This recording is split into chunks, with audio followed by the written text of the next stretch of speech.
Hola, buenas tardes. Mi nombre es Eduardo Delgado. A continuación voy a exponer acerca de la protección diplomática. La protección diplomática es la ley por medio de la cual un Estado decide cubrir uno de sus nacionales cuando sufre algún tipo de vulneración en sus derechos o en sus activos, como resultado de una acción u omisión por parte de otro Estado en violación de las normas internacionales.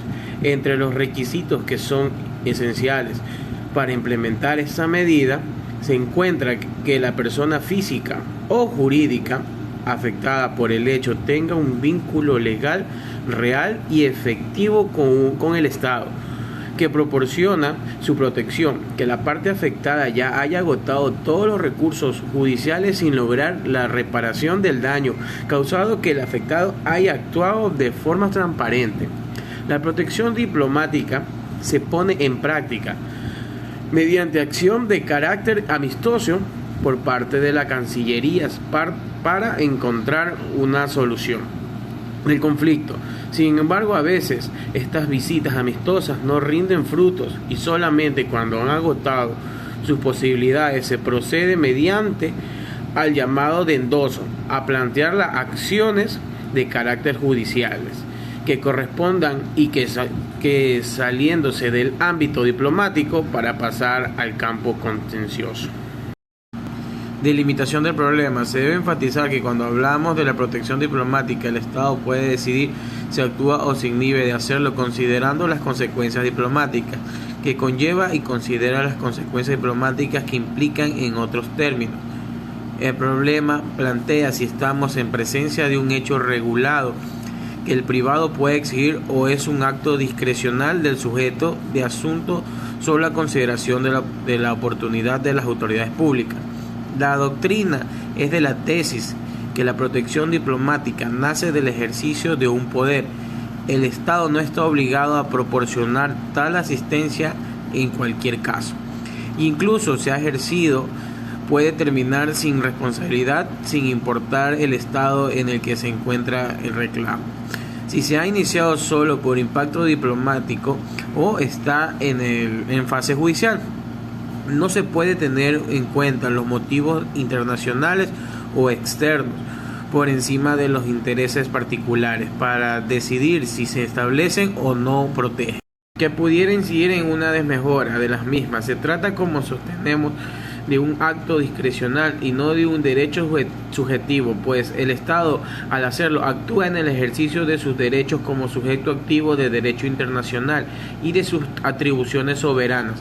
Como lo dicho, la Corte Permanente de Justicia Internacional, al hacerse cargo de la causa de una de sus nacionales, al poner en movimiento a su favor la protección diplomática o la acción judicial internacional, este Estado hace valer, a decir verdad, su propio derecho, el derecho que tiene de hacer respetar el derecho internacional en las personas de sus nacionales.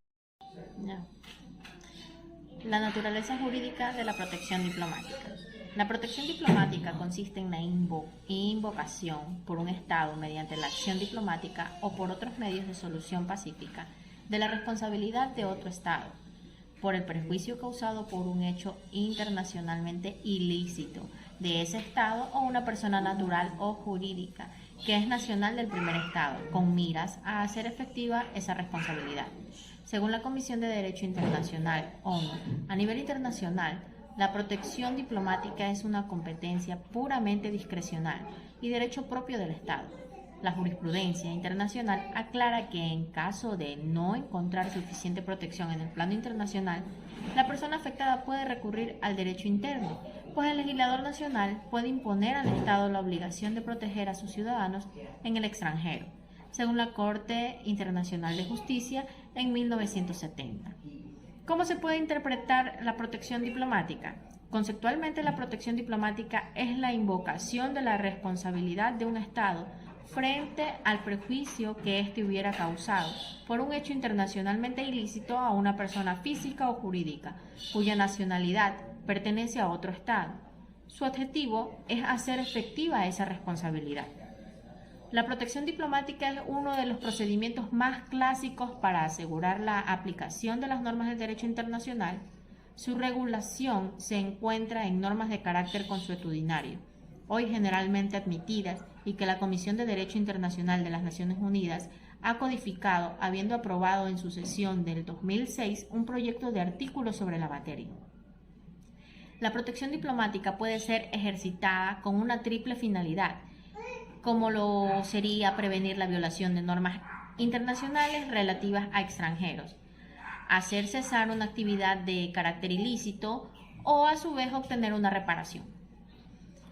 La naturaleza jurídica de la protección diplomática, según el artículo 2 del proyecto del Comité de Derecho Internacional, establece que un Estado tiene derecho a ejercer la protección diplomática de conformidad con el presente proyecto de artículos.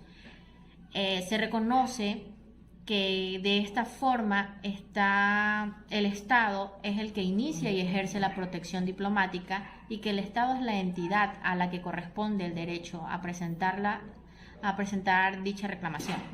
Mediante la protección diplomática, el Estado ejercita un derecho propio y no un derecho del ciudadano o nacional suyo. En esta afirmación está de acuerdo toda doctrina, salvo mínimas excepciones. Una vez que el Estado inicia la protección, la persona física o jurídica no está legitimada para renunciar a la protección diplomática o para hacer desistir al Estado de una acción emprendida. En esta afirmación existe unanimidad de la doctrina. Una cuestión que debemos plantearnos es si existe por parte del Estado un deber de ejercer la protección diplomática.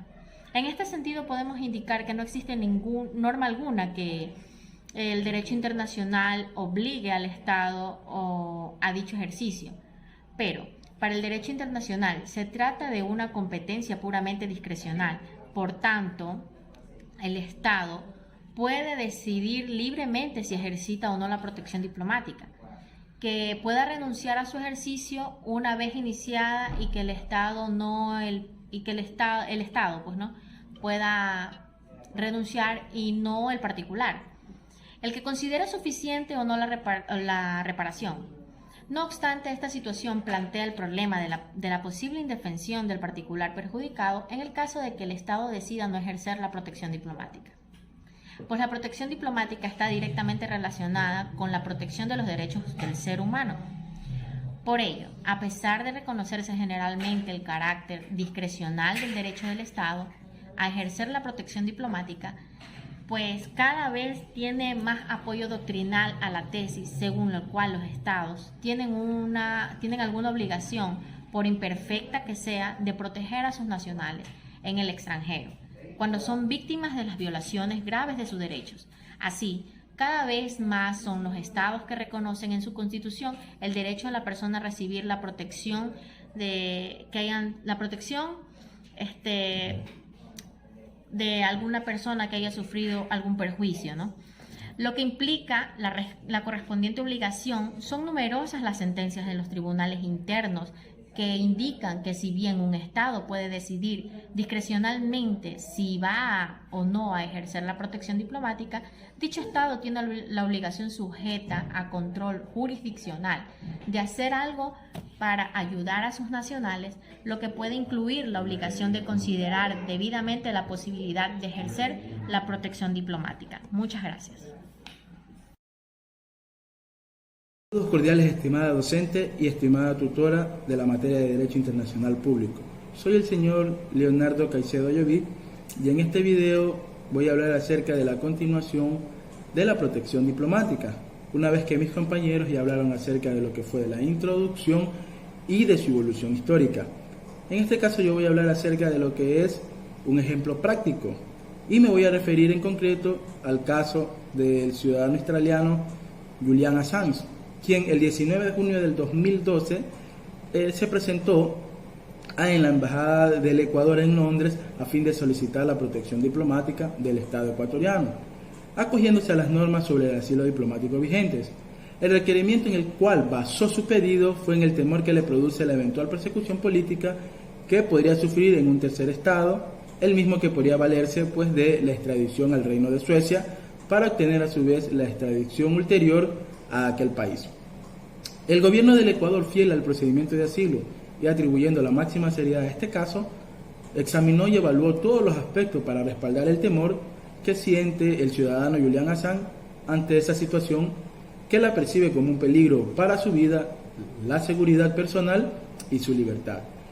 Por lo tanto, el solicitante que se le imputan algunos delitos de carácter político es lo que fundamenta su pedido de asilo, pues en el criterio de él se encuentra en una situación que supone para él un peligro inminente que no puede resistir. ¿Y en qué se basó el Ecuador? El Ecuador consideró lo siguiente, que Julián Assange es un profesional de la comunicación que compartió con el público global información documental privilegiada que fue generada por diversas fuentes y que afectó a funcionarios, países y organizaciones. De esta forma, el gobierno del Ecuador considera que estos argumentos dan sustento a los temores del señor Julián Assange, en tanto que puede ser víctima de una persecución política como consecuencia de su defensa decidida a favor de la libertad de expresión y la libertad de prensa, así como su posición de repudio a los abusos en que suele incurrir el poder en determinados países, aspectos que hacen pensar que el señor Assange en cualquier momento puede presentar una situación susceptible de poner en riesgo su vida, su seguridad integral personal. Este temor fue comunicado al ejercer su derecho humano de buscar y recibir asilo en la Embajada de Ecuador en el Reino Unido. Por tanto, el Ecuador, en su artículo 41 de la Constitución de la República, define claramente el derecho de asilar. En virtud de esta posición, el Ecuador está plenamente reconocido los derechos de asilo y le otorga el asilo al señor Julián Assange. Como hecho fundamental también hay que destacar que el Ecuador se basó también en lo que es la Carta de las Naciones Unidas de 1945, como son los propósitos y principios de las Naciones Unidas, la obligación de todos los miembros de cooperar en la promoción y protección de los derechos humanos, así como la Convención sobre el Estatuto de los Refugiados de 1951 y su Protocolo de Nueva York de 1967, el cual prohíbe devolver o expulsar a los refugiados a países donde su vida y libertad corren peligro. Esto es todo en cuanto puedo exponer, estimada docente, compañeros, por la atención brindada. Muchas gracias.